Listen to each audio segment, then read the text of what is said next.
¿Algo previo que debatir o le podemos dar la palabra ya a querellante número 4 para sus respectivos alegatos de clausura?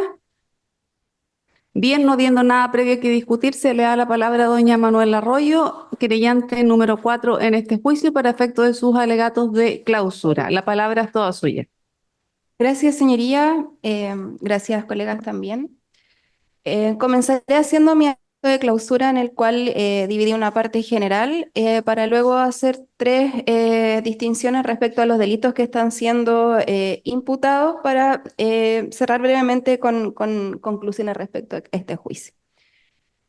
Hoy llegamos a un final de un proceso que sin duda ha sido largo, ha sido complejo y también ha sido profundamente doloroso para quienes han debido cargar con imputaciones que no solamente han afectado su libertad, sino también su honra, su identidad y su pertinencia a una comunidad históricamente vulnerada, como es el caso del pueblo mapuche.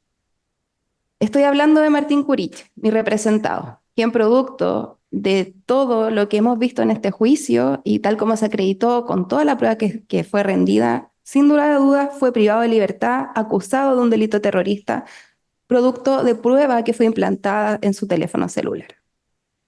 Durante el transcurso de este juicio se rindió prueba irrefutable que demuestra que existieron hechos delictuales cometidos por auxiliares de la Administración de la Justicia Penal, quienes vulnerando el derecho, vulnerando el Estado de Derecho, las reglas del Estado de Derecho, manipularon evidencia, haciendo que tanto el órgano persecutor actuara como el órgano jurisdiccional decidiera, en base a antecedentes falsos, implantados intencionalmente, afectando el curso y devenir de una investigación penal de la Administración de Justicia y así también afectando gravemente el debido proceso, el derecho a la defensa, a la libertad personal y también la fe en la justicia. Martín Curí, nuestro representado, fue convertido en imputado mediante una acción coordinada de funcionarios públicos que fabricaron evidencia, que alteraron documentos y que actuaron como una verdadera asociación ilícita destinada a construir un relato criminal inexistente. Todos estos antecedentes en base a una falsedad. Antorcha era falsa, la aplicación Tu ubicación era falsa, los parches de seguridad eran falsos y toda la información proveniente de ellos era falsa. Todos estos informes fueron falsos.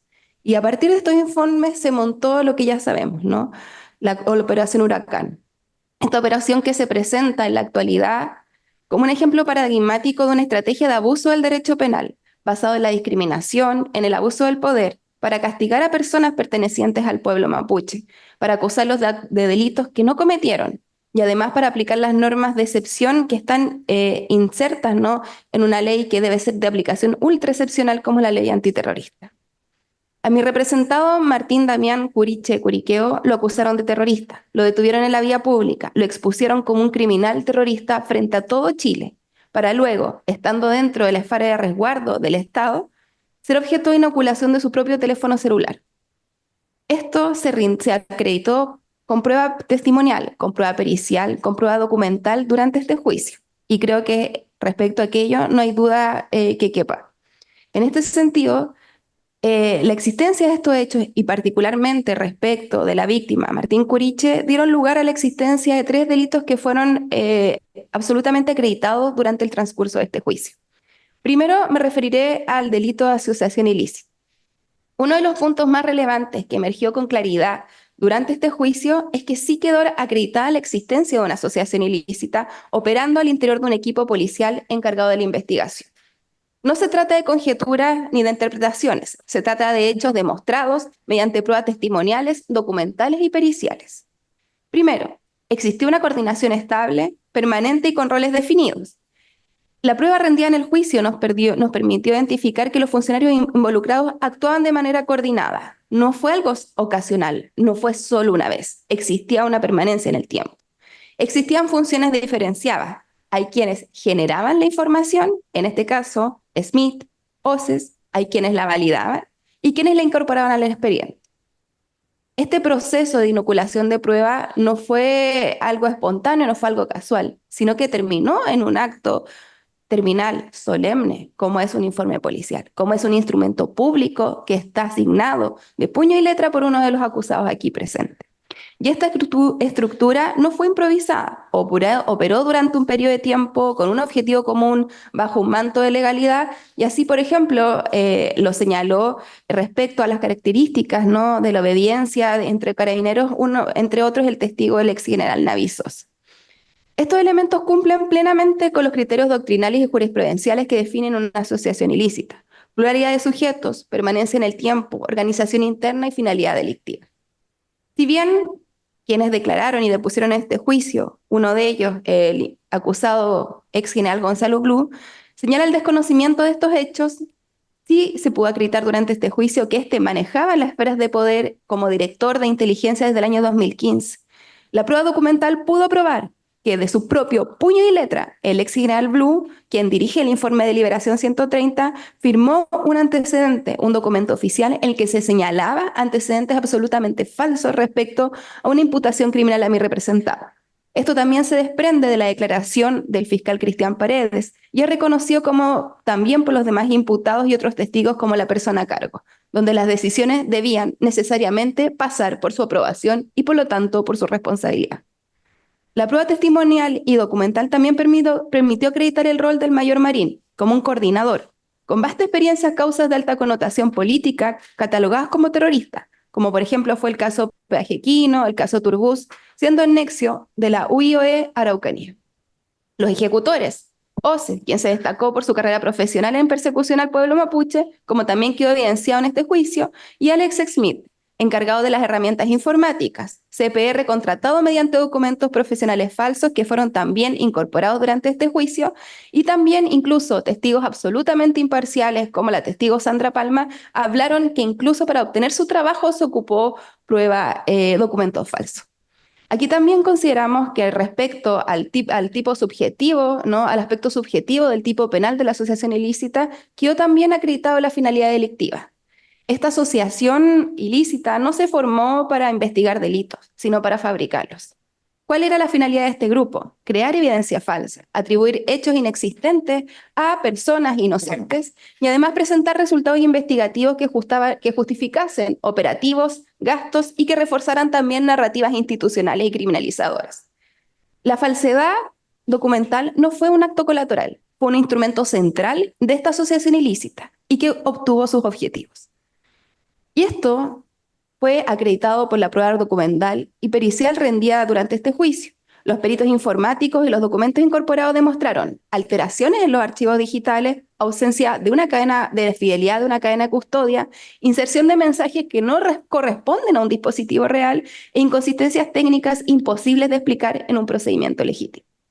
Estas alteraciones no fueron obra de un individuo aislado, no fueron obra del azar, fueron obra de una coordinación. Y eso también requiere responsabilidad administrativa, responsabilidad civil, pero también responsabilidad penal. Estas alteraciones requirieron de una coordinación, de un acceso privilegiado y distribución de tareas, es decir, una organización interna delictiva. Esta asociación ilícita es el contexto que explica finalmente, ¿no?, el montaje del cual fue víctima mi representado Martín Curich.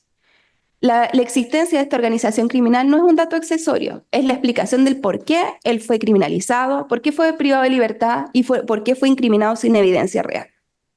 Y aunque hemos escuchado, ¿no?, que todos se responsabilizan los unos con los otros, lo cierto es que si analizamos, ¿no?, de forma global la prueba rendida en este juicio, podemos ver que existen antecedentes testimoniales, ¿no? El propio testigo Raúl Peña Carrasco señala y también así y conteste con el testigo Juan Carlos Gutiérrez de la existencia, ¿no?, de una forma de comunicación, de un modus operandi, y así también incluso, ¿no?, del financiamiento mediante gastos reservados para este tipo de acción. La prueba documental, testimonial y pericial, como por ejemplo el preinforme de oficio 1015-03, permitió determinar que los informes realizados y peritajes informáticos fueron entregados al Ministerio Público, con quienes mantenían reuniones constantes haciendo entrega de estos informes para iniciar esta persecución penal. Como lo señala el propio testigo fiscal Felipe González, estos informes, como el informe 130, fueron enviados para iniciar una investigación, incluso sin ser solicitada por la propia Fiscalía. Es decir, se tomaban decisiones autónomas, con un objetivo, con coordinación, saltando el conducto regular, buscando también financiamiento. Es decir, existía una intención de mantener esto en el tiempo. Esta asociación ilícita necesitaba nombres, necesitaba imputados, necesitaba justificar procedimientos. Y para ello recurrió a la falsedad documental como una herramienta sistemática.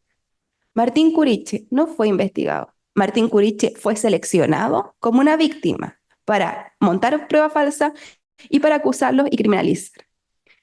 Consideremos aquí, y esto es muy relevante, que existe una finalidad. Aquí la criminalización respecto, ¿no?, a líderes sociales y en particular a líderes del pueblo mapuche ha sido parte de lo que se entendió como un contexto, ¿no?, de la violencia rural.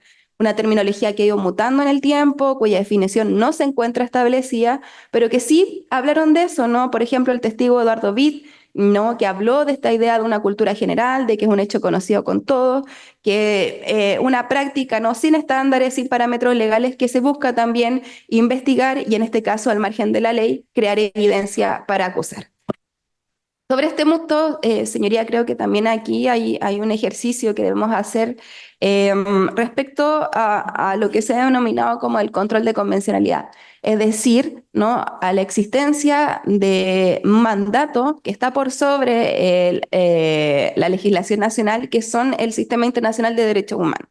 El Estado de Chile ha sido condenado en 2 ocasiones por la aplicación de la ley antiterrorista, también por la aplicación de sesgo y discurso respecto al pueblo mapuche en 2 sentencias, ¿no? En la sentencia del caso Honorín Catrimani y otros del año 2014, pero sí también en la sentencia del caso Wilcamán, Payama y otros versus Chile del año 2024, en el cual el Estado de Chile fue condenado por la aplicación discriminatoria de una ley de excepción respecto al pueblo mapuche.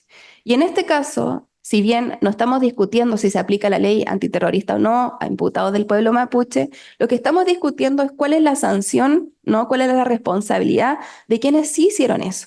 Es decir, estamos hablando no solamente, ¿no?, de una aplicación de 2 sentencias que son obligatorias para Chile, sino también este tribunal hoy día, ¿no?, tiene el rol y la importancia de a partir, ¿no?, de la valoración de la prueba, generar también una instancia de garantías de no repetición. Para que no se vuelvan a repetir estos hechos, es necesario, ¿no?, que exista una sanción penal y responsabilidad penal respecto a los responsables institucionales de estos hechos.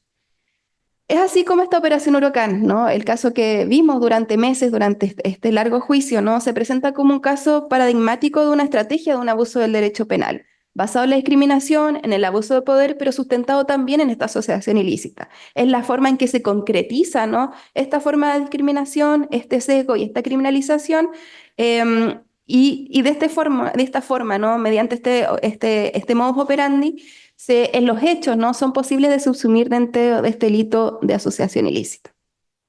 Como lo dije previamente, cómo operaba esta asociación ilícita requería de la falsedad documental como un modus operandi para llegar a sus objetivos.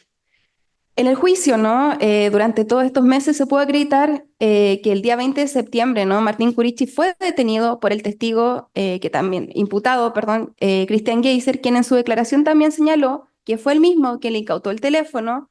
Esto es una prueba que también se refrendó con la incorporación de este móvil para ser llevado a dependencias de Carabineros, en un escritorio que se estaba en la oficina, reconociendo él mismo en su declaración que fue entregado en las manos, ¿no?, de don Leonardo Oces con Patricio Marín. Sí. Agregando después, y esta es su propia declaración, yo dejé el teléfono ahí porque paralelamente me dieron la orden de que teníamos que preparar el allanamiento del chico de Quiepe y me fui a Fuerzas Especiales. Hay un punto acá que no pudo ser refutado, ¿no?, que es una prueba que es ya evidente, ¿no?, que mi representado fue detenido a las afueras de la cárcel de Temuco, que su móvil fue incautado por el funcionario Cristian Geise, que se lo entregó al señor Oces con el señor Marín. ¿Pero qué pasó? Nadie sabe. Porque si bien este móvil, ¿no?, fue incautado a las 12:30 del día, ¿no?, lo cual se puede corroborar con la prueba testimonial, prueba documental inserta en este juicio, lo cierto es que solo sabemos lo que pasó desde las 22:30 de horas en adelante. Entonces hay un punto, ¿no?, en que la prueba fue contundente y que es un hecho indesmentible, es la acreditación de la falsedad documental utilizada para incriminar a Martín Curiche. No estamos frente a simples irregularidades administrativas ni a errores de procedimiento. Estamos frente a una creación deliberada de documentos falsos incorporados al proceso con apariencia de evidencia legítima. Estos instrumentos públicos, como el informe 130, ¿no?, fueron elaborados para incriminar a Martín Curiche, sin cumplir con un requisito mínimo de autenticidad. Los supuestos registros de mensajería no provienen de dispositivos reales. Esto se acreditó con la prueba pericial en el juicio. No existe custodia, no una cadena de custodia verificable tampoco. Esto se corrobora con la declaración del propio Marvin Marín, con fecha 22 de abril, que reconoce que el teléfono incautado fue incautado aproximadamente a mediodía, pero que el día 23 recién se registra el ingreso al lugar. ¿Qué pasó con el celular? No lo sabemos, pero sí sabemos de que se manipuló y que finalmente no se elaboró un informe firmado puño y letra, ¿no? Con el ex general Blue, que señala de la veracidad de. Lo cierto es que claramente estamos dentro de un tipo de falsedad. Hubo también prueba pericial que fue clara, ¿no? Hubo una inserción manual de mensajes, se detectaron metadatos incompatibles con el funcionamiento normal de estas aplicaciones, se identificaron manipulaciones posteriores a la supuesta fecha de incautación del teléfono, se constató la existencia de archivos generados en entornos no vinculados a ningún dispositivo incautado, por lo tanto, ¿no? Existe un delito de falsedad, pero este fue una falsedad que no fue aislada, sino que es parte de un patrón. La propia prueba testimonial y documental mostró que los mismos funcionarios que produjeron estos documentos falsos rindieron el mismo modus operandi en otros casos. Existía un patrón, un actuar sistemático de generar información cuando no había evidencia real. La falsedad documental entonces era un mecanismo sistemático, no una excepción. Y esto finalmente lo que hace es confirmar la tesis del Ministerio Público, de la parte querellante, de que esta falsificación no fue un error, sino una práctica institucionalizada y permanente dentro de un grupo que operaba al interior de Carabineros de Chile como una asociación ilícita. Sin duda, estas alteraciones no fueron accidentales, son acciones deliberadas, realizadas con un propósito de fabricar evidencia. Así lo declaró el propio fiscal Enrique Vázquez al consultarle. Supo qué pasó con la información en contra en el teléfono de Martín Curiche y respondió. Sí que con esa información se hizo un informe para solicitar medidas cautelares. ¿Cuál fue ese informe? El 130. Dicho informe, como se señaló anteriormente, fue dirigido o firmado por el ex general Gonzalo Blum. Y así también lo señaló y lo corroboró el propio fiscal Cristian Paredes, quien declaró también de que este informe fue hecho llegar a la fiscalía por parte de Carabineros. Recuerdo que concurre materialmente con el fiscal Luis Arroyo, disponiendo yo que se abriera una investigación por asociación ilícita terrorista. Es decir, toda esta historia que estamos contando, ¿no? De cómo fue detenido, cómo se le incautó su teléfono, cómo se utilizó eso para abrir una investigación y luego para pedir prisión preventiva, está acreditado por los informes, por la prueba documental y por la propia prueba testimonial de fiscales del Ministerio Público, como el fiscal Cristian Paredes, como el fiscal Felipe González y como el fiscal Enrique Vázquez, que, señoría, solicito que se tenga especial consideración en su declaración. Como se declaró también con la prueba documental rendida en el juicio, conforme al informe 130, se da cuenta, ¿no?, de que existía una intención, ¿no?, que era manipular esta información. Este informe contenía transcripciones de comunicaciones que explicaban el contexto de las mismas y la mención expresa de que se liberara con el objetivo de que se iniciara una investigación y que se incorporara una investigación vigente de fiscalía. Todos estos mensajes fueron creados por la UIOE para perseguir a dirigentes mapuches, para perseguir y encarcelar a mi representado. De ello no queda ninguna duda. Una de las primeras alertas de falsedad respecto, ¿no?, a estos informes, ¿no?, y a lo que estaba pasando, se dio incluso y se pudo analizar con la propia declaración del fiscal Carlos Cornejo, quien señaló que había solicitado un nuevo informe cuyo resultado estuvo el 28 de diciembre del 2017, que da cuenta de que los mensajes se encontraban repetidos al menos 5 veces en formato TXT, activando las alertas y derivando al fiscal regional para su análisis por vulneración de evidencia constitutiva de delito. En este informe, donde se habla que estaban las carpetas de texto, archivos TXT, se hace referencia también a que no contaban con elementos como el timestamp, que es la referencia al día y hora de cuándo se emitió el mensaje, y además que los archivos TXT tenían una fecha de creación posterior a la detención de Martín Curiche. Por lo tanto, ¿no?, existe evidencia clara, contundente, conteste respecto a la falsedad documental, a la manipulación de la evidencia. Así también se puede entender parte de la declaración del fiscal César Chívar, que señala que en el informe 130 existían personas, ¿no?, que eran conocidas pero que eran conocidas por estigmas culturales. Es decir, personas que no estaban investigadas por otros delitos, personas que no tenían condenas, como el caso de mi representado, y por lo tanto también vemos, ¿no?, que existía una intención detrás de, y una intención hacia quien eligieron como objetivo de las víctimas de este delito. Finalmente, sobre el delito de obstrucción a la justicia, es importante recordar, ¿no?, que la prueba rendida en este juicio demostró que los acusados obstruyeron deliberadamente la justicia mediante la creación, alteración y presentación de evidencia falsa, no solamente al Ministerio Público, sino también ante los tribunales de justicia. ¿Con qué propósito? De inducir en error al Ministerio Público y a los tribunales. Pero esto, señoría, no fue un error, no fue una improvisación, fue un montaje planificado, ejecutado desde el interior de una institución llamada a resguardar el Estado de Derecho. Durante el transcurso de estas audiencias quedó demostrado que se fabricaron mensajes atribuidos a personas investigadas, se elaboraron informes policiales adulterados, presentaron como si fueran legítimos, informes policiales firmados con todas las solemnidades legales y que se intentaron validar peritajes inexistentes o manipulados ante el Ministerio Público. Existió una coordinación, existió una finalidad y existió un resultado. Por lo tanto, ¿no?, todas estas acciones no solamente entorpecieron la investigación, les desviaron por completo, construyendo un relato incriminatorio que finalmente fue presentado en el juicio y que finalmente derivó en la privación de libertad de mi representado, cumpliendo con los requisitos del tipo penal, es decir, una acción destinada a impedir, entorpecer o desviar una investigación, la intención de actuar como ante el funcionamiento de la justicia y la manipulación de evidencia digital para lograr la privación de libertad de una persona. Todo ello, sin más que a dudas, ¿no?, es posible subsumirlo dentro del tipo penal de obstrucción a la justicia. Finalmente, como parte querellante, creemos que no podemos dejar de referirnos a la dimensión del mal causado, no solamente a las víctimas, como en nuestro caso a Martín Curichi, sino también a todo el Estado de Derecho. Hoy día vivimos una crisis institucional respecto a la fe en la justicia, una crisis institucional respecto a la fe en el actuar legítimo de las instituciones de este Estado de Derecho y por lo tanto como querellantes queremos enfatizar en el impacto humano y social que generó este delito. Personas inocentes fueron expuestas a la estigmatización pública, a la prisión, se vulneró el derecho fundamental a la libertad, al debido proceso, se dañó, sin duda, ¿no?, la confianza en Carabineros de Chile, en la justicia y en el sistema de persecución penal.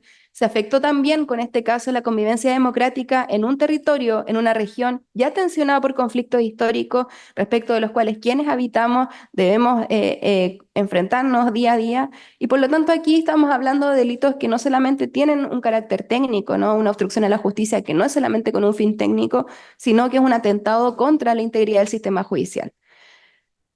Creemos que si bien es posible, hay quienes dirán, no, o se entendió de las declaraciones de los imputados de que estas herramientas eran experimentales, de que hubo errores técnicos, de que no hubo una intención de engañar, pero lo cierto es que aquí, sea como sea, ¿no?, sí hubo una intención, porque los errores siempre perjudicaron a mis representados.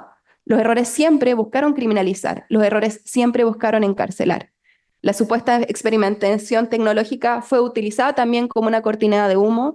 La comunicación entre los acusados, que se acreditó con múltiple prueba durante el juicio, demuestra planificación, no improvisación, y la verdad es que la prueba rendida por la defensa tampoco logró desvirtuar la contundencia y la realidad de los hechos de los cuales estamos haciendo mención. Y por lo tanto, señoría, porque la justicia no puede ser manipulada, porque no podemos utilizar el poder público para fabricar culpables, y porque la verdad debe guiar las decisiones de la justicia, sabemos que con toda la prueba rendida, durante todos estos meses, con el trabajo del Ministerio Público, de las partes querellantes, no quedará más que llegar a una decisión condenatoria por parte de este tribunal. Y por lo tanto, señoría, solicita a esta parte querellante que se condene a cada uno de los acusados por todos los delitos presentes en la acusación, que no voy a hacer referencia para no extenderme más. Y por lo tanto solicitamos, ¿no?, una expresa condena y una expresa condena en costas a cada uno de los acusados. Muchas gracias. Bien, ha sido el turno del querellante número 4. Continuamos de inmediato, mejor. Sí. Bien, y ahora corresponde el turno del querellante número 5 para sus respectivos alegatos de clausura. Muchas Don gracias, Rodrigo, la palabra es suya. muchas gracias, señora presidenta y su señoría. alego como querellante, acusadora adherente, representando a quien hoy día se encuentra en prisión condenado por este mismo tribunal, al que supuestamente habría sido el jefe de la inexistente asociación ilícita terrorista que inventaron los presuntos responsables que hoy día se encuentran, que no se encuentran.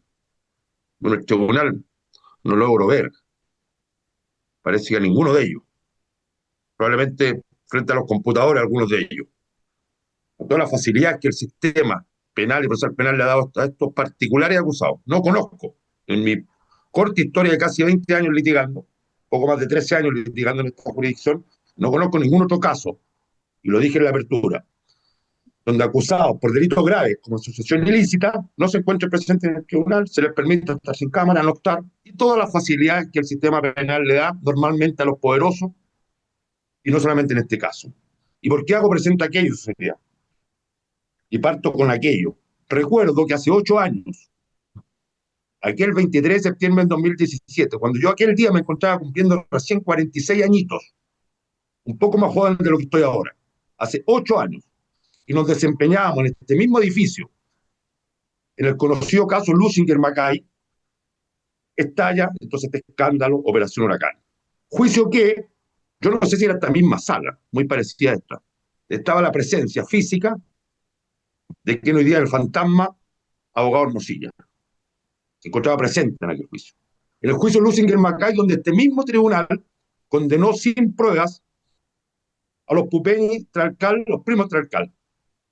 Este mismo tribunal que cumplió los deseos de Marín. Yaitul tiene que pagar por esto. Y este mismo tribunal condenó a estos Yaitul con espurios fundamentos, por delitos de expresión. Bueno, en esta jurisdicción pasan cosas bien particulares. En esta jurisdicción también se condenó a Castro Antipán como responsable de una asociación ilícita terrorista. Caso único en el mundo. Estaba asociado solo. Hacía un caso de estudio. Asociación ilícita terrorista con una sola persona. Particular forma de juzgamiento en esta jurisdicción. En esta misma jurisdicción que se permitió que por largos 8 años esto se dilate al punto, señoría, ya hasta hacerlo inexplicable.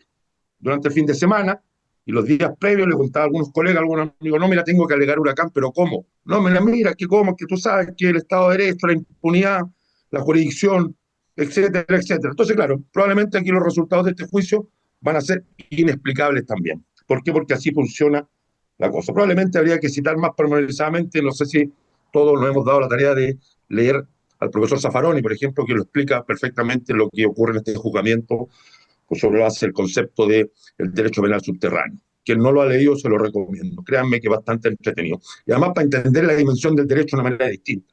Porque aquí no está en cuestión si efectivamente no solamente está en cuestión si se configuran o no los elementos de los tipos penales, 292, 12.9 bis, 193, número 4, etcétera, etcétera. Esta es una cuestión técnica y no quiero pecar de presumido, pero es una cuestión técnica más fácil, más simple. Pero si vamos al fondo del tema, sobre todo cuando hoy día en Chile, en nuestra patria, como se decía ayer, se inaugura un nuevo ciclo de inflación penal, conceptos que no son míos, también Zaffaroni, Gargarella y otros autores, nos permiten comprender la grosera impunidad con la cual el Estado de Chile ha tratado a los presuntos responsables de estos horrorosos crímenes que se cometieron en el año 2017. Y no son casuales, su señoría. No son casuales que se hayan cometido.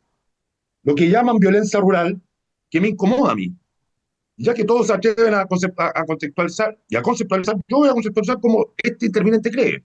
El conflicto político que hay entre el Estado de Chile y el pueblo de la nación mapuche permitió entonces que estos presuntos delincuentes, utilizando el derecho penal como correctamente lo decía, o mal utilizando el derecho penal como correctamente lo decía la colega Rollo, permitió que mal utilizando el derecho penal quisieran resolver un problema político. Y esto no lo digo yo, recomiendo también a la autora Elizabeth Lira el texto Poder Judicial y Conflictos Políticos. Son 3 tomos. Analiza de qué forma el poder político ha utilizado el Poder Judicial desde el año 1925 en 3 etapas. Son 3 tomos de bastante fácil y rápida lectura. Se lo recomiendo a todo el mundo para que puedan entender de qué forma entonces se ha mal utilizado el derecho penal. Yo diría, ¿y de qué forma se ha mal utilizado el derecho penal? Recuerden las primeras palabras de los acusados, cuando se habló, en mis pocos apuntes, de la mixtura en la investigación. La mixtura estaba entre la ley de inteligencia y las prácticas investigativas. Vale decir, la UIOE, que era la pantalla para esta asociación ilícita, se le entregó un verdadero póker penal. ¿Y qué es lo que hicieron entonces? Estos presuntos autores de esta asociación ilícita. Vamos a utilizar entonces un día en la mañana, vamos a utilizar la ley 19.974, le vamos a poner un poco de 18.314, vamos a condimentarla con algo código penal y a ratos con algo de código procesal penal. Un póker penal. ¿Qué nos sirve más? ¿Qué nos sirve menos? ¿Cómo logramos? No es más fácil llamar por teléfono al ministro de Corte y pidamos la autorización para interceptar los teléfonos de la colega Manuel Arroyo y la colega Karina Riquelme también. Y de paso interceptamos los teléfonos de Yerko Puchento. Alcaíno se llama el actor. Porque supuestamente también era un presunto ayudista y financista de la asociación ilícita terrorista que nunca existió. Entonces, con ese nivel de seriedad y utilizando este póker penal, se llegaba entonces a lo que el poder político requería, resultado de qué, de persecución y de criminalización. Ya en curso el juicio Lusinger-Macay. Su señoría, estamos más viejos, pero no es bueno ser desmemoriados. Y no lo digo siendo autorreferente porque me tocó participar en aquel juicio. Hace 8 años, en medio del juicio Lusinger-Macay, del segundo juicio Lusinger-Macay, que este mismo tribunal, repito, condenó sin prueba a los Pupen y Tlalcal por la presión política que probablemente ejerció Hermosilla ahí, quien se paseaba en el tribunal conversando con quien, siendo juez de aquel juicio, sorpresivamente fue ascendido a secretario de la Corte de Apelaciones de Temuco, el señor Varas. Y lo digo respetuosa y responsablemente. Mire qué sorpresa. Condena a los Pupen y Tlalcal y ascendido. Vaya, este mismo tribunal que lo dije, que entre tanto, entre estos 8 años, condena a estos Yaitul porque estos Yaitul de alguna forma tenía que pagar. Lo dijo Marín a OCE, se lo dijo el año 2017. Y ahora el año 2023-2024 lo condenan sin prueba. Lo condenan por delitos de expresión. Leí el fallo, no tuve la oportunidad de participar de ese juicio. Absolutamente escandaloso. Yo no sé si los autores de aquel fallo podrían defenderlo, salvo en esta sede, digamos, donde son amos y señores. Yo no sé si podrían defenderlo en la academia o en algún foro. Sin lugar a dudas que sería imposible. ¿Por qué sería imposible? Pero cito a Claude Roxin. Muchos colegas, abogados y abogadas hacen gárgara con el colega alemán Claude Roxin, que los enseña esto, este otro, y estaba de moda. Y si uno no cita a Roxin, es como que no sabe de derecho. Dentro del ABC de lo que dice Roxin, un Estado de Derecho debe proteger al individuo no solo mediante el derecho penal, sino también del derecho penal. Mire qué sabias palabras. Repito, magistrado. Un Estado de Derecho debe proteger al individuo no solo mediante el derecho penal, sino también del derecho penal. Lo dijo este señor que murió ahora, entiendo, no sé si comienzo de este año o del año recién pasado, no lo recuerdo. Y claro, nos encontramos precisamente en la ardua tarea de tener que defendernos del derecho penal, de la mala utilización del derecho penal, porque se le entregó a las policías, finalmente es lo que dice Zaffaroni. El derecho penal está entregado a la policía. Y se confunde, incluso hasta los tribunales se confunden, sería. En términos estrictos, los tribunales de derecho, el tribunal oral en lo penal, no es el derecho penal, es el contrapeso precisamente al todopoderoso derecho penal. Lamentablemente, la tradición chilena, en esta joven forma de enjuiciamiento, que se instala con la reforma del dominio en adelante, ha confundido los roles. Y muchas veces los jueces y los tribunales actúan como parte del derecho penal y olvidan su labor esencial, fundamental, contenida, no lo digo yo, lo dice la Constitución, lo dice el Código Orgánico, lo dice el ABC del derecho, son el contrapeso al todopoderoso derecho penal. Lamentablemente muchas veces eso no ocurre así. Señoría, en este juicio, antes de entrar al detalle de la concurrencia o no de los elementos del tipo de cada uno de los delitos, ocurrieron cosas increíbles. Lo cité en la apertura. La verdad que yo me espanté. Cuando uno recorre los tantos pasajes, las cosas de parte conexas al juicio, y que no formaron parte de este juicio, porque probablemente va a haber que esperar una segunda temporada de Huracán para saber algunas cosas. En esta temporada, en estos capítulos, no pudimos saber, por ejemplo, lo que dijo tan, ¿cómo lo digo?, de la forma más respetuosa, como debo referirme al tribunal siempre. Muy ligeramente el fiscal regional, no Palma.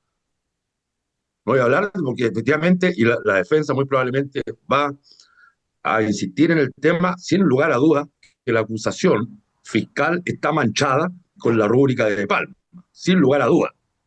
Por supuesto que resulta escandaloso el actuar poco ético e inmoral del abogado Palma. No sé si lo van a enjuiciar ahora o en 8 años más, o en 10 años más, o no lo van a enjuiciar. Eso no se sabe. No es no, ese va a ser el argumento de la defensa, que Palma estaba coludido con Hermosilla. Bueno, ese era un secreto a voces, que hoy día lamentablemente lo sabemos. Y le digo lamentablemente, señoría, porque yo la verdad, que ya en las postrimerías de este juicio, parece que me equivoqué, estoy cumpliendo 20 años de abogado de haber sido policía, estaría jubilado. Y en buena hora me estaría jubilando para no tener que enfrentarme a la decepción, a la frustración que significa el ejercicio de nuestro oficio en estos tiempos, cuando ha quedado al descubierto lo escandaloso que resulta ser tramas como esta. Palma, Hermosilla. Pero no me desvío de lo que quiero señalar. El actual fiscal regional, que sucedió en Tienda Palma, que no sé el nombre del colega, nunca lo había visto, más que lo vi a través de la computadora, también el día del alegato, cuando se refiere al episodio este del atrincheramiento de la policía, cuando van a ser allanados por la PDI, muy prisco, diría mi abuela, muy suelto cuerpo, dice, esto se destrabó desde la moneda. A ver, su señoría, recapitulemos. Y estoy hablando de cuestiones esenciales, que uno aprende en la enseñanza media, con Montesquieu y toda esta historia, ¿verdad? División de poderes. ¿Cómo es la cosa? Carabineros se atrincheran con armamento, con carros policiales, con fusiles, con metralletas, con pistolas, etcétera, impiden que la Fiscalía y la PDI ejecuten una orden judicial y esto se destraba desde la moneda. Señoría, y cuando viene el testigo, Mahmoud Alewi, lo recuerdan, ¿verdad? No hablaba, ¿verdad? Con voz rasposa, gastada, actuando como necesariamente se me viene a la cabeza este icónico, mítico personaje de la mafia, ¿verdad? Que también hablaba de la misma forma. Cuando este interviniente quiso que se desentrañara aquel episodio, yo diría, el fiscal dijo que esto se destrabó desde la moneda y todos nos quedamos callados. Y cuando quisimos andar en aquello, todo el mundo defendió esa posición política. Y el malo de la película era este interviniente, que quería insistir en aquello. Incluso se me amenazó permanentemente durante el juicio con castigarme. Incluso se interpuso una denuncia en la fiscalía porque yo acusé que había sido víctima de una broma. Se había timado a nombre de uno de los acusados, el señor Blue. Que es mentira, el señor Blue jamás me mandó a ofrecer millones de pesos para que no intervine. Eso era mentira, lo dijo el señor Blue. Y eso se puso en conocimiento de la fiscalía. ¿Con qué propósito, señoría? ¿Con el propósito que me quedara callado? ¿Con el propósito que se interceptara mi teléfono? Esa es la reacción que ha tenido la judicatura. Y no quiero personalizar en mí, porque yo no soy ni el protagonista de esta historia. Soy un simple abogaducho en esta historia. Que por lo más estoy terminando mis litigaciones en esta jurisdicción. Porque la verdad, señoría, que cansa esto. Aburre esto. Decepciona la forma como se administra justicia. Sobre todo aquí, en esta jurisdicción. Y no lo digo desde las posiciones centralistas que se creen mirando en menos, nada de eso. Sino que efectivamente es escandaloso que se condena a los pepeños y Talcal en el mismo contexto que se inicia esta falsedad, que se permita la impunidad por 8 años. En el intertanto, se hace pagar a estos Yaitul como lo querían las policías, como lo quieren los poderosos, de manera infundada, y hoy día nos encontramos a puertas de la conclusión de este histórico juicio, de este largo juicio, que por lo demás, aprovecho de ofrecer mi disculpa, señoría, por mi reiterada ausencia, comprenderán todos los colegas que el pro bono, ad honorem, hace imposible que de marzo a la fecha pueda estar todas las mañanas aquí porque como todos tenemos que comer, ¿verdad? Y no tengo sueldos millonarios, como muchos de ustedes los tienen, ya por ser empleados fiscales, empleados públicos, ya porque la oficialidad bien paga sus defensas, ¿verdad? Y eso es lo curioso de este proceso también, ¿no? Es la oficialidad como nunca. El general Blue, el mayor Marín, el capitán Oces, no es el, como se dice popularmente, el perraje de los policías. Aquí está la alta oficialidad comprometida en este escándalo. Yo sería, para ir concluyendo, porque efectivamente pudiera estar mucho rato hablando más de los episodios, de lo que no se vio. Y lo que dije, vamos a esperar entonces una nueva temporada de Huracán para saber qué pasó, que efectivamente, cuál era el fundado temor que tenía el fiscal Arroyo, que mandó a pedir un doble blindaje de sus ventanas del domicilio. Su señoría, cuando uno lee aquello, dan ganas de salir arrancando.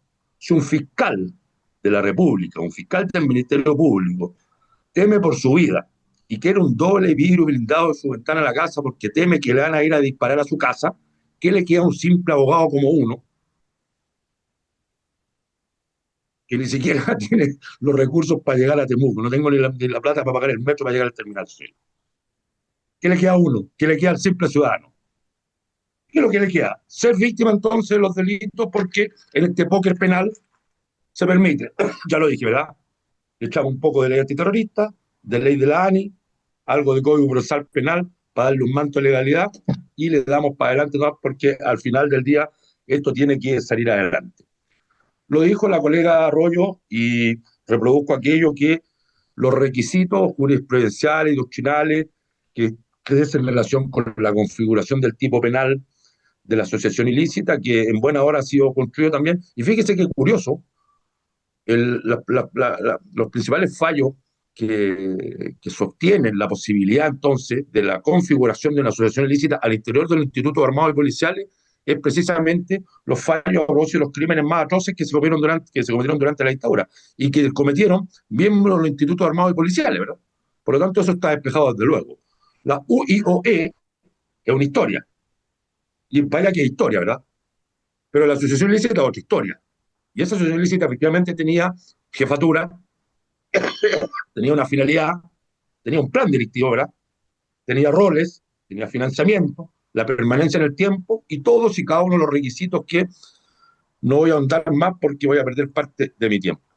Pero cuando digo que aquello se sostiene, y se sostiene porque concluyen los requisitos, lo cierto de eso sería que también hay que tener presente que los fundamentos fácticos para sostener la concurrencia de los elementos del tipo penal y de qué forma se configuran los delitos, eso sería ni Netflix, ni los guionistas de Netflix se atrevieron a tanto como se atrevieron los autores de esta asociación ilícita. Claro, le pusieron profesor Smith, suena, dentro del relato suena bonito, el profesor Smith. Eso sería, nos quieren hacer creer que un charlatán burló la inteligencia policial. De ser así, eventualmente, incluso yo no soy experto en delitos militares, pero eventualmente pudiéramos estar en presencia de otros delitos como el cumplimiento de deberes militares. Desde luego, está en riesgo la seguridad nacional.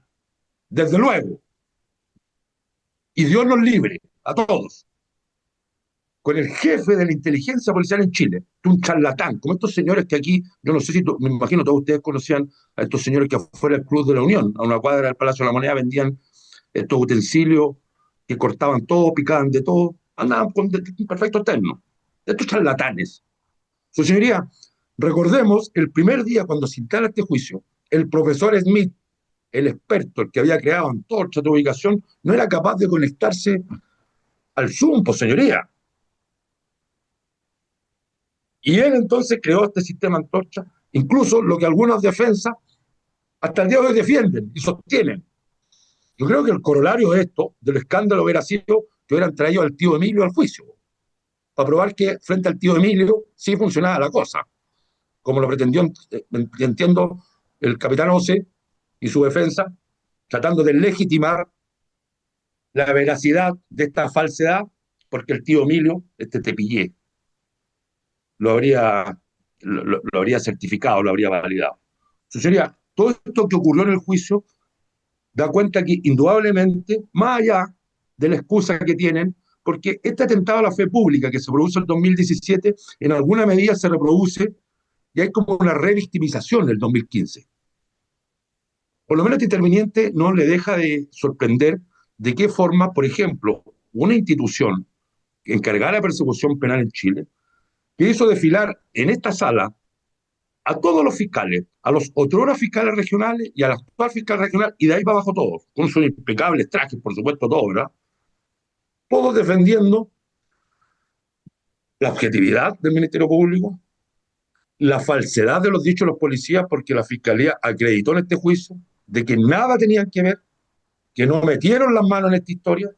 Y claro, como un juicio y la decisión jurisdiccional se funda en la prueba, lo dice el 340, en los medios de prueba que se produzcan, de conformidad a la ley, y el Ministerio Público, los medios que produjo en este juicio, dan cuenta efectivamente de la configuración de los ilícitos. Y que son estos los responsables de la asociación ilícita. Esto, de Blue para abajo. Los otros señores que ni siquiera recuerdo el nombre, y no lo digo por desprecio, sino lo digo los que tienen menor rango, participan también de esta asociación ilícita con distintos roles. Se podrían haber defendido, no sé, bajo el principio actuaron por la obediencia debida como causal de justificación. Y no es que le esté dando pistas. Podrían haberlo hecho, ya no lo hicieron, porque eso requiere de prueba. Y no hay prueba en este juicio que los pueda excusar de la responsabilidad penal que también tienen, porque participaron de manera más marginal, no tan preponderante, tan determinante como fue Marini, Ose y Blue. Sí, sí, sí, lo que quieran, pero hay participación también criminal en los delitos del 269 bis, 193, 94, 292 y todos los demás de que el Ministerio Público señaló en el juicio.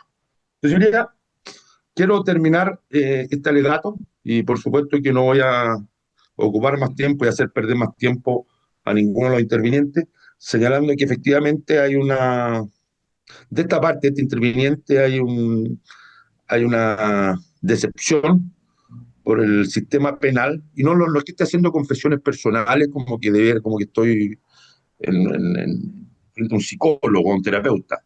La decepción es que los intereses de mi representado, ya con la tardanza que ha tenido este juzgamiento, se alejan bastante de lo que es la justicia, ¿verdad?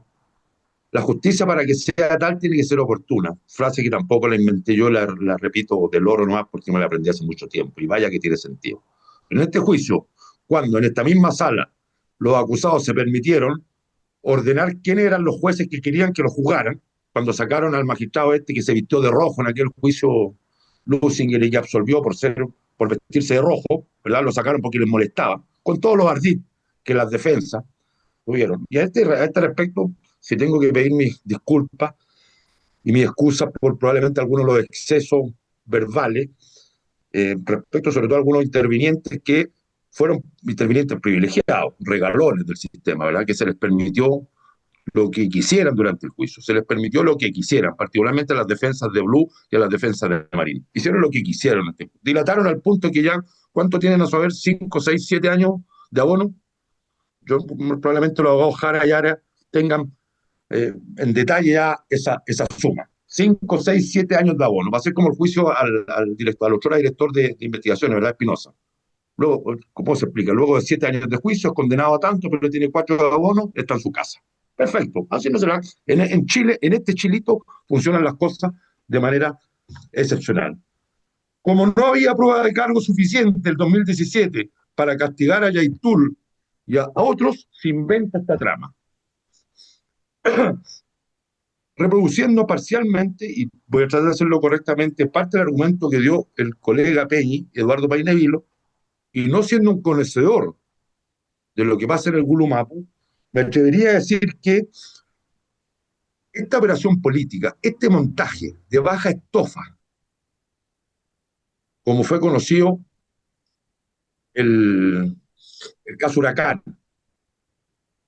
como algo cutre, de poca alcurnia, se funda, entre otras cosas, en que este collage que se inventó por parte de Marín, Oces y Blue y los demás, da cuenta efectivamente del desconocimiento absoluto que se tiene. Se parte con Martín Curiche y otros en Vilcún, se baja un poco en el mapa, o se sube, perdón, un poco en el mapa Mayeco, por el caso de Temucurcuy, con los Peña Huanchuyán, se cruza la cordillera en Nahuelbuta y se llega al Ñeuyeu, para involucrar también incluso a otras regiones, para involucrar también a Yaitul. Y en este collage mal armado, que se trata como asociación ilícita, lo que dijeron los colegas Paineville, lo que dijo la colega Karina Riquelme, no siendo un conocedor de la historia real de lo que pasa en el presente, pero efectivamente basta darse una vuelta nomás para allá para saber que efectivamente hay diferencias políticas y de otra índole que dan cuenta que efectivamente son realidades distintas, que en ningún caso era imposible que se asociaran a aquellos nunca asociados como lo pretendieron. Era imposible aquello. Pero eso se permitió y se permitió porque, señoría, se permitió porque, porque Marín tenía trato directo con quién, con Bruno. ¿Se acuerdan de Bruno, verdad? Y yo lo digo coloquialmente como lo dijo el fiscal Moya aquí en Estado, ¿no? ¿Con quién se juntaban? Bruno Villalobos, pues, el general, o el otro era general director de Carabineros, con quien había línea directa. En este juicio también recordemos la historia del maletín negro, pues. Esto es parte también del Bastille, parece que se llama, ¿no? Lo que no se vio en el juicio. No recuerdo haber visto el maletín negro. De los 20 y algo millones que le pasó directamente Bruno al Pato, Patricio Marín. Lo digo coloquialmente Pato porque así fue tratado en las distintas formas cuando se leían sus mensajes. Cecilia, hay un montón de historia aquí que probablemente vamos a tener que esperar, lo dije hace un rato, la segunda temporada de Huracán para poder desentrañarlo. Por lo pronto, yo creo que lo que es suficiente es que las falsedades de Antorcha, tu ubicación, están claras de aquí a Burundi. Ya lo dije, ni siquiera los guionistas de Netflix se atrevieron a tanto. Yo no sé, yo no soy un, un telemaníaco, no he visto muchas series, he visto muy pocas series de Netflix. Yo no sé si alguno de ustedes vieron Fauna. Era la policía secreta israelí en el conflicto con los palestinos, con las supuestas organizaciones terroristas palestinas. Quienes no lo han visto, lo recomiendo. Lo recomiendo porque ahí la policía israelí, ahí todo vale. La justicia a cualquier precio. En un Estado democrático de derecho como nuestro, con lo débil que es, si eso lo permitimos, absolviendo, es que efectivamente cerremos por fuera, eso sería. Definitivamente cerremos por fuera. Yo tengo la esperanza, con todo lo crítico que he sido responsablemente con el Tribunal de Vuestra Señoría y con la labor que ha cumplido la jurisdicción en Chile, sobre todo en el tratamiento del conflicto político entre el Estado de Chile y el pueblo de la nación mapuche, confío en que la decisión que este tribunal va a tomar no es otra sino que la decisión de condena. Porque claro, se esbozó por parte de algunos de los acusados que habrían otros responsables y otros partícipes. Se esbozó, pero como no se probó aquello, y las decisiones se toman conforme al 340 sobre la base de la evaluación de la prueba que se produce en juicio, la única decisión posible de este tribunal es que se condene a los acusados a las penas que están contenidas en los libelos como autores de los delitos de asociación ilícita, obstrucción a la investigación y las falsedades y falsificaciones del 193 y del 196 del Código Penal, con costas, única manera, no de restablecer el equilibrio, eso sería, a esta altura ya no es posible. Respecto a mi representado, cuando se encuentra cumpliendo una injusta condena, no venimos a pedir justicia por él, por lo que ocurrió en el 2017. ¿Qué justicia sería si está en la cárcel ahora? En la cárcel, ¿por qué? Porque la decisión que ustedes mismos tomaron como tribunal es condenarlo por delitos de expresión. Entonces no venimos a pedir justicia. Lo que se viene a pedir por parte interviniente es un mínimo en el comportamiento, y lo digo respetuosamente, porque ya no van a poder hacer callar, ya no van a amenazar con que me van a castigar, que me van a sancionar, que me van a suspender, que me van a multar, lo que quieran sucedería. Se lo dije en comienzo. Pese al contacto hostigamiento que recibió este interviniente por parte del tribunal, aquí estoy, diciembre del 25, concluyendo en este juicio, en esta pantomima de juicio, concluyendo diciendo que la verdad sucedería que lo escandaloso de Huracán, en alguna medida está casi olvidado porque hay tantos escándalos a diario en este país y en la jurisdicción, es que resulta increíble en que nos encontremos luego de 8 años en el debate de que existió o no existió Huracán, Antorcha, existió o no existió tu ubicación, etcétera. Es innecesario, sería seguir ahondando. Lo terrible es que yo encuentro que todos los ciudadanos de este país estamos a merced y estamos en peligro. Estamos en peligro, ¿por qué? porque cuando se habla de la liberación oficial de antecedentes, cuando se habla de esta mixtura de inteligencia, por Dios, vamos todos, eso sería, asistentes de fiscales fueron perseguidos, fueron escuchados. Probablemente hay jueces, ustedes mismos pueden haber sido ilegalmente escuchados. Total, basta después pedirle una autorización a un ministro de corte, ¿verdad? Incluso le digo, deme la retroactiva también por ministro, por si acaso. Y los ministros me dan una autorización retroactiva. Eso es Macondo. Eso no es un Estado democrático de derecho. Y lamentablemente, producto de las prácticas de todos los agentes, todos los intervinientes, todos los operadores, nosotros como abogados, jueces, fiscales, hemos permitido que la jurisdicción haya tenido este comportamiento. Hemos permitido esta impunidad por largos 8 años, la cual en buena hora llega a su fin. Le digo en buena hora, ya señalé, reiteré mis disculpas, tanto por mi ausencia permanente, tanto por mi eventual exabrupto, pero la verdad que en buena hora hoy día me levanté muy contento y no me levanté contento por el resultado electoral del día de ayer. Ni tampoco esperaba otro, me da exactamente lo mismo. Lo curioso es que justo nos corresponde hacer estas alegaciones cuando se inicia un ciclo de inflación penal y quizás hasta dónde nos va a conducir. Y probablemente los acusados se estén sobando las manos hoy día porque saben que el resultado de ayer también permite vuestra impunidad.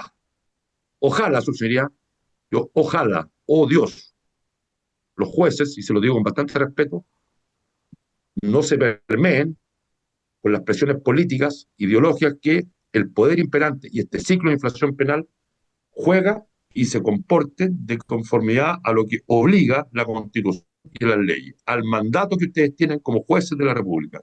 Y en este caso, valorando la prueba que se produjo de conformidad a la ley, la única conclusión posible es comunicar una decisión de condena por cuanto se configuraron todos y cada uno de los elementos de los tipos penales por los cuales fueron acusados, los acusados, según expusieron lata y pormenorizadamente los colegas fiscales. Eso es todo lo que tengo que señalar por ahora, sin perjuicio de algunas palabras que probablemente queden para la réplica. Muchas gracias. Bien, ha sido el turno del querellante número 5 en sus alegatos de clausura. ¿Algo más antes de entrar en receso? Mañana vamos a sesionar a contar de las 8:45, no 9 de la mañana, bien, para que tomen nota, 8:45 m. ¿Alguna otra cuestión pendiente? Su señoría Sí, fiscal Luis dígame. González, solicito la palabra. Voy a hacer, su señoría, solicito la palabra para hacerme cargo de un error cometido en el alegato de apertura del Ministerio Público. Lo Pero digo, lo, ¿con qué objeto? con el Señoría, objeto de hacer. ¿Puedo terminar, Cristian? Si independiente voy a pedir la palabra, no lo voy a explicitar. Básicamente por lo siguiente. Pero no es la oportunidad procesal para Es rectificar que ningún no, error cometido en el alegato de clausura. No, lo no que pasa es que existe eso en pienso el que Código Procesal Penal. sí, señoría, solamente lo explico. No voy a explicar el error, solamente quiero hacer presente de que quiero verbalizarlo porque podría llevar a algún interviniente a hacerse cargo de un contenido que fue erróneo en mi alegato y como estoy alegando de buena fe, eventualmente quiero evitar esa situación. Para evitar esa situación, preferiría decirlo ahora. Si no, lo voy a decir en la réplica, pero es simplemente por un tema Déjelo para la de... réplica, sí. Ok, Déjelo para la perfecto. réplica, que es lo que corresponde procesalmente. ¿Bien? Sí, no hay problema, ¿Alguna su otra señoría. cuestión Ninguno. no, señoría, pendiente? solamente disculpe, Presidenta, mañana es una jornada larga, entiendo, de las Es una de, jornada hasta las 13 horas, sí. pero no son hasta las Las 15 las largas, 8:45. No. ¿Cómo? no son hasta las 15 las largas. No, estas no. ¿Por Ya. qué? ¿Cuánto demora su No, alegato, no, don no, Cristian no, señoría, Alcántara? solo lo pregunto porque entiendo que además va a haber un receso entre medio que no depende de ustedes cuánto va a demorar y qué sé yo, entonces por eso lo preguntaba. No, obviamente no depende de ustedes. ¿El receso de rigor se refiere? No, entendí que ustedes tenían una lectura o una audiencia en otra causa. Así lo entendí, pero esa era la No. pregunta. No, no hay nada extraordinario más que el El receso receso de de rigor. rigor. Ya. Perfecto, Sí, muchas nada más, gracias. ¿sí? Muchas gracias. Bien, entonces nos vemos mañana, entramos en receso con tarde ahora, hasta mañana a las 8:45 horas, que tengan buena tarde todos los presentes.